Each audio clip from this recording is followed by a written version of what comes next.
UP योद्धास, हमें UP योद्धास। UP है बे। नमस्कार, वणक्कम, सत श्री अकाल। कैसे हैं प्रभु? यूपी योद्धास के जितने भी फैंस हैं जल्दी से अपना मट्ठा छाछ का ग्लास लेके आ जाइए, क्योंकि बहुत सारी बातें करेंगे। और आज खास बात यह है कि हम सिर्फ कबड्डी की बात नहीं करेंगे। कबड्डी की तो बात होगी, 100% होगी। जेम्स कमवेती और रोहित बालियान केन्या से और दिल्ली से मेरे साथ जुड़ रहे हैं, लेकिन शुरुआत हम कर रहे हैं एक बहुत ही प्यारी ट्रिब्यूट से, धन्यवाद से, थैंक यू से, #रिस्पेक्ट से, हमारे अलग अलग खेलों की विमेन पावर को। सबसे पहले तो भाई इस वीडियो के एंड तक तालियां बजती रहनी चाहिए शीतल देवी के लिए। वो शीतल देवी जो पेरिस पैरालंपिक गेम में भारत के लिए ब्रॉन्ज मेडल लेकर आई थी।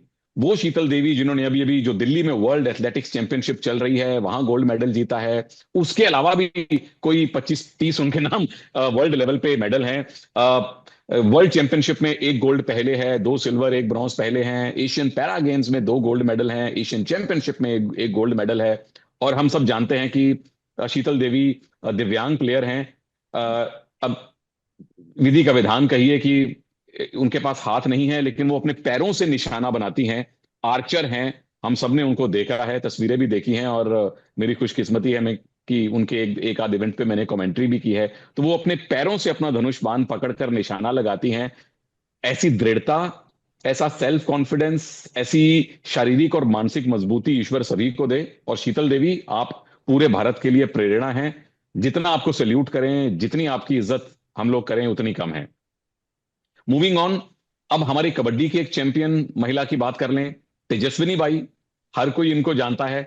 वो भी जिसने एशियन गेम्स देखे, वो भी जिसने एशियन गेम्स थोड़ा लेट देखे, क्योंकि जब पहली बार एशियन गेम्स में विमेन कबड्डी शामिल हुई थी, 2010 की बात है। तेजस्विनी टीम इंडिया की कैप्टन थी। एक मेन रेडर तो हैं ही हैं, वहां हमने गोल्ड मेडल जीता। दूसरी बार 2014 में ममता पुजारी कैप्टन थी, लेकिन तेजस्विनी उस टीम की स्टार रेडर थी, वहां भी हमने मेडल जीता। तो तेजस्विनी वो पहली शख्स बनी है जिसने पहले एज अ प्लेयर या as a captain gold medal जीता हो और उसके बाद एज अ कोच जीता हो। एक बड़ी ही हम्बल, बड़ी ही एवरेज फैमिली बैकग्राउंड से निकलकर कर्नाटका से होकर इंडियन कैंप में आना, भारतीय टीम को लीड करना, अर्जुन पुरस्कार से सम्मानित किया जाना। और नियति ने वहीं आपकी परीक्षा लेनी बंद नहीं की। जब कोविड चल रहा था तो अनफॉर्चुनेटली तेजस्विनी बाई ने अपने पति को खो दिया। अब आमतौर पे इंसान इतनी बड़ी मुसीबत आके आने पे टूट सकता है, पर कबड्डी प्लेयरों में या किसी भी खेल के खिलाड़ियों में यह खास बात होती है कि आप मुश्किलों से घबराते नहीं हैं, आप उन विपत्तियों से टूटते नहीं हैं। तेजस्विनी ने हिम्मत नहीं हारी, खेलना छोड़कर कोचिंग में आई, इंडियन टीम की कोच बनी और फिर जो गोल्ड मेडल जीता वो हम सबने देखा है। तो बहुत बहुत बहुत बहुत रिस्पेक्ट शीतल के लिए, तेजस्विनी के लिए। और उतनी ही रिस्पेक्ट, उतनी ही शुभकामनाएं हमारी विमेन क्रिकेट टीम के लिए, क्योंकि विमेन वर्ल्ड कप शुरू हो रहा है। हमारी सरपंच हरमनप्रीत कौर की अगुवाई में भारतीय टीम अपने ही देश में ये वर्ल्ड कप खेलने वाली है। और हम सब जानते हैं कि ऑस्ट्रेलिया से कड़ी चुनौती मिलेगी, लेकिन अपने देश में खेलने का जो फायदा होता है वो फायदा भारत को मिलना चाहिए। ये वर्ल्ड कप आना चाहिए। जर्सी भी वही है नीले रंग की, और जज्बा भी वही है जो हम हर प्रकार के क्रिकेट में एंजॉय करते हैं। तो रोहित भाई, हमारी वुमेन क्रिकेट टीम को आप शुभकामनाएं देना चाहेंगे?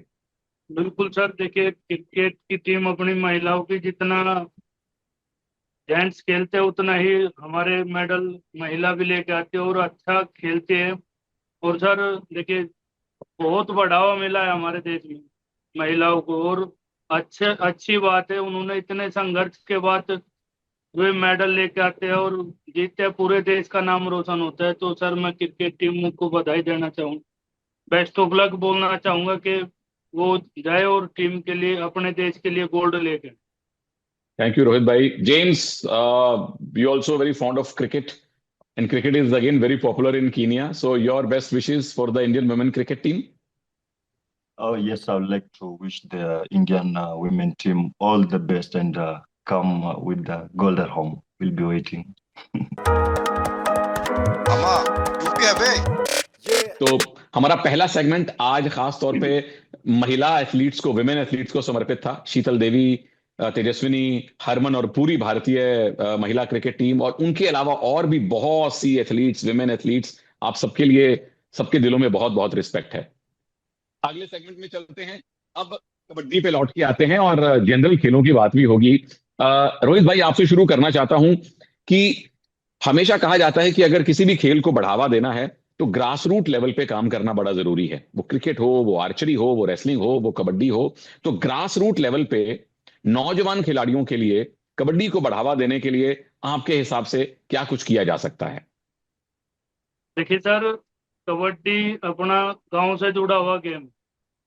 अब बहुत सी जगह अपने शहरों में भी गेम चल रहा है, लेकिन देखिए सबसे सस्ता खेल मैं मानता हूँ कबड्डी को, क्योंकि एक निक्कर और एक बलियान के चलते खिलाड़ी पूरा दिन अपना समय व्यतीत कर देता है ग्राउंड में। और सर, खेलों को अगर बढ़ावा जब से प्रो कबड्डी आई है तब से हर एक गांव में, जिन गांव में हमने कभी कबड्डी का नाम भी नहीं सुना था, उन गांव में भी कबड्डी के बच्चे आजकल उभर के आ रहे थे।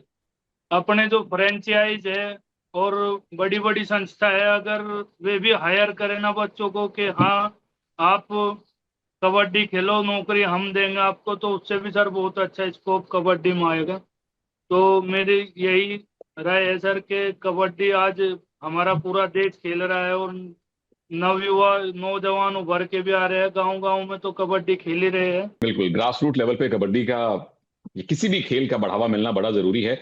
Now I'll come straight to UP Yodhas. James, I'm seeing the schedule and there are at least 2 or 3 patches where UP Yodhas is playing 3 matches in the span of 3-4 days. So how do players prepare physically and mentally when you're playing back-to-back games?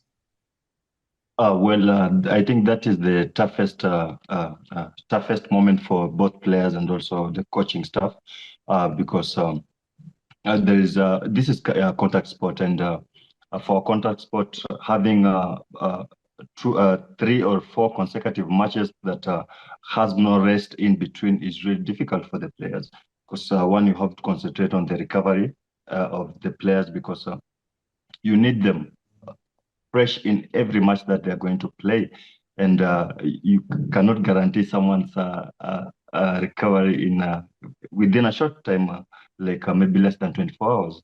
So mostly you have to consider giving them really good rest so that they can prepare for the next game. Another thing you have to consider is rotation of squad. It is good to rotate squad so that you can give other players also moment to rest, and you introduce players that are more energetic and also very fit and free from injury. So that's where bringing in players that have been on the benches, you have to bring players like Surrender Gill in so that they can bring the energy, the fresh energy that is required, because 3 matches is not a joke. When we look at players like Gagan Gowda, this is a player that gives his all during a single match, and for you to prepare him for the following match, which is a few hours from the match he has played today, is really difficult.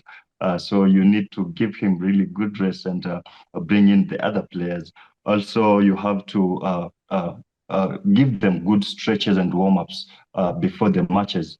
This is also to help their bodies to adjust and make them ready for the coming matches. Yeah. Very well explain James. मैं हमारे उन भाइयों के लिए जिनकी English मेरी तरह कमजोर है, हिंदी में समझा देता हूं। जो जेम्स ने कहा कि जब मुश्किल मैच हो, मतलब जब 3-4 दिन लगातार खेलना हो, एक तो खिलाड़ियों की strength training, stretching, warm up इत्यादि इत्यादि जो आप जिम और बाकी जगह करते हैं वो बड़ा जरूरी है। और खिलाड़ियों को रोटेट करना, जैसे गुमान सिंह हैं, जैसे शिवम हैं या सुरिंदर गिल हैं, जिनको खेलने का मौका कम मिला है, खिलाड़ियों को रोटेट करते रहिए। अच्छी बेंच स्ट्रेंथ यूपी योद्धास के पास है, उसका इस्तेमाल कीजिए। तो थैंक यू जेम्स। रोहित भाई, अब प्रो कबड्डी के चलते आप पूरे भारत में घूमे हैं, है ना? कम से कम 13-14 अलग अलग सिटीज हैं, ज्यादा ही हैं, जहां पे प्रो कबड्डी के मैच कभी ना कभी हुए हैं। तो कौन से शहर में जाके आपको खेलने का सबसे ज्यादा मजा आया है और क्यों आया है? देखिए सर, बेंगलोर में बहुत अच्छा क्राउड होता है और बेंगलोर सिटी अपने नाम में फेमस भी है, और वहाँ जो लोकल पब्लिक का प्यार है और जो माहौल स्टेडियम का बनता है सर, तो बेंगलोर में सबसे ज्यादा अच्छा लगे सर, खेल के भी, देख के भी, और बेंगलोर की फैंस का भी, और मतलब सर एक लगाव उनको है खिलाड़ियों से, बहुत अच्छा प्यार है वहाँ, इज्जत भी है खिलाड़ियों की, और सब माहौल देख के सबसे अच्छा वहीं लगे सर, बेंगलोर।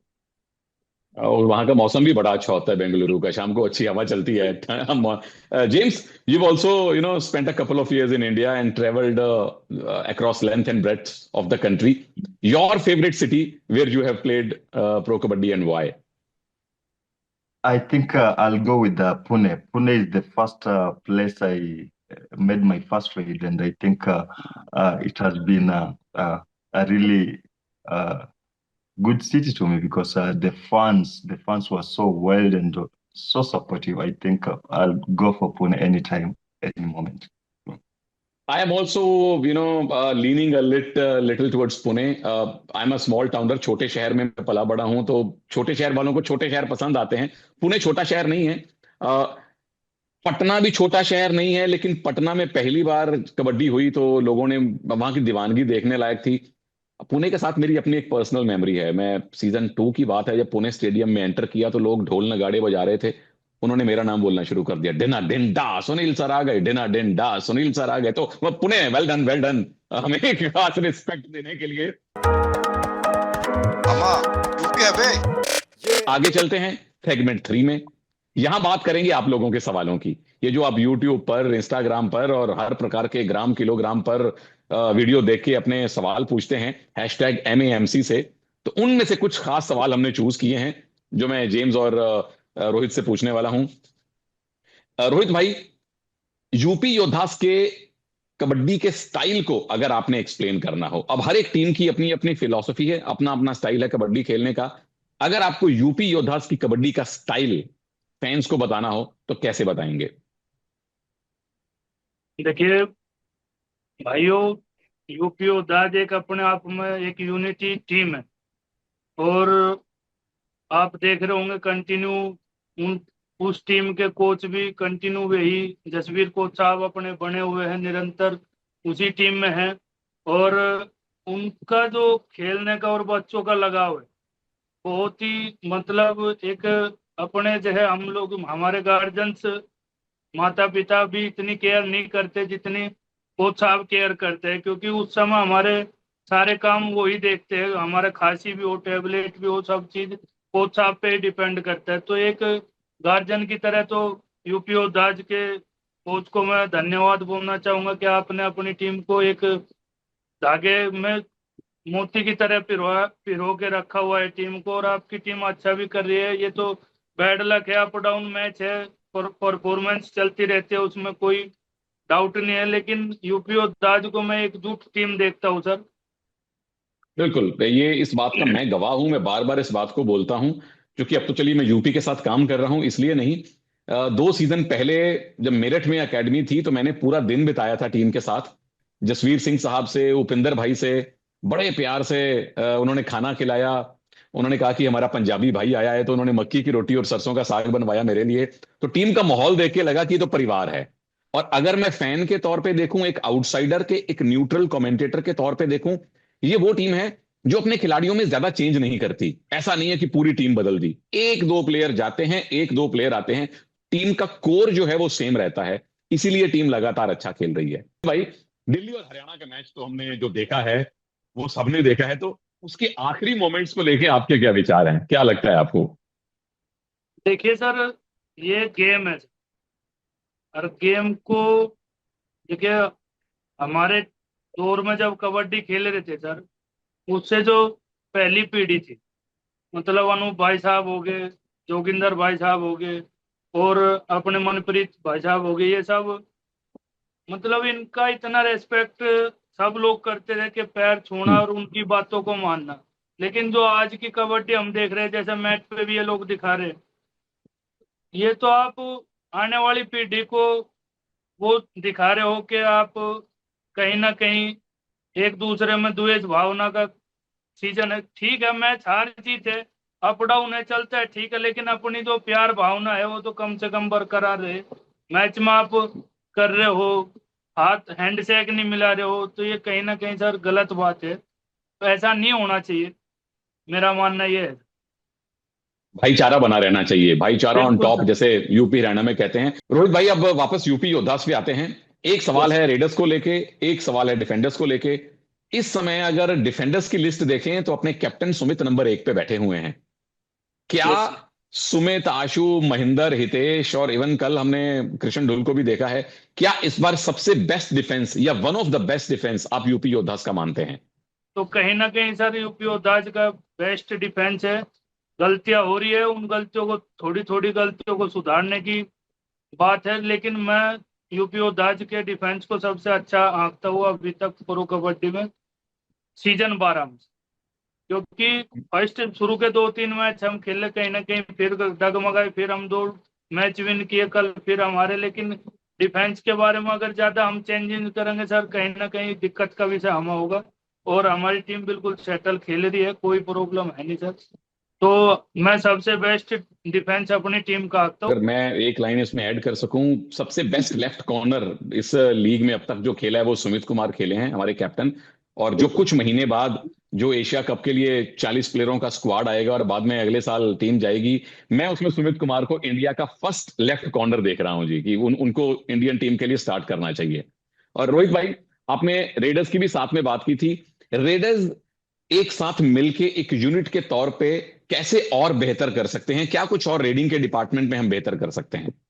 सर देखिए, मेरा मानना यह है कि 6 और 7 के डिफेंस में अपना गगन को चलना चाहिए। भवानी को 4 या 5 और 3 के डिफेंस में थोड़ा और इम्प्रूव करना होगा।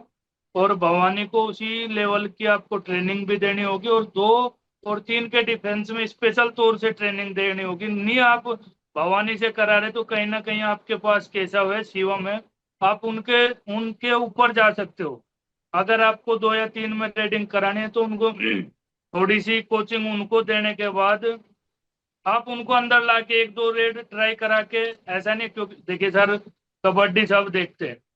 कबड्डी आज ऐसा हो गया कि सबको पता है कि टोल फिगर है, हाइट है, दोनों पैरों पे जाएंगे। जब दोनों पैरों पे खिलाड़ी जाता है तो कहीं ना कहीं वहां सरेंडर हो जाता है खिलाड़ी। एक एक थाई से निकल सकता है, लेकिन दोनों पैर और टोल फिगर वाले को जाना ही पड़ेगा, या कोने में जाना पड़ेगा या इधर जाना पड़ेगा। उसमें इतनी स्पीड नहीं होगी कि दौड़ के हाथ मार दे, क्योंकि 6-7 के लिए बेस्ट होते हैं, 5 के लिए और 4 के लिए भी बेस्ट होते हैं, लेकिन 2 और 3 में खिलाड़ी को भगाना पड़ता है। जो खिलाड़ी को दोनों अपने डिफेंडरों को भगाएगा वही सक्सेस होगा, क्योंकि गलती करवानी पड़ती है सर। और अपने जो दोनों रेडर है वे जम के खेलते हैं सर कोने में।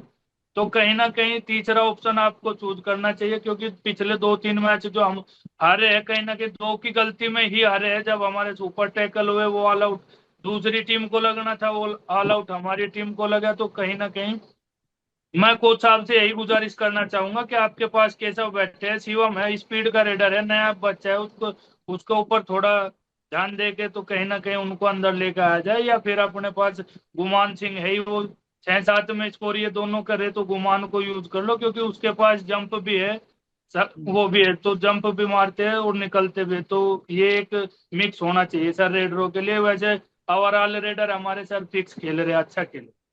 बहुत बढ़िया, बहुत अच्छे कायदे से आपने टेक्निकली एक्सप्लेन किया कि 6-7 के डिफेंस में कौन जाए, 4-5 में कौन जाए, 2-3 में कौन जाए। Thank you so much Rohit भाई, and thank you so much James for joining us.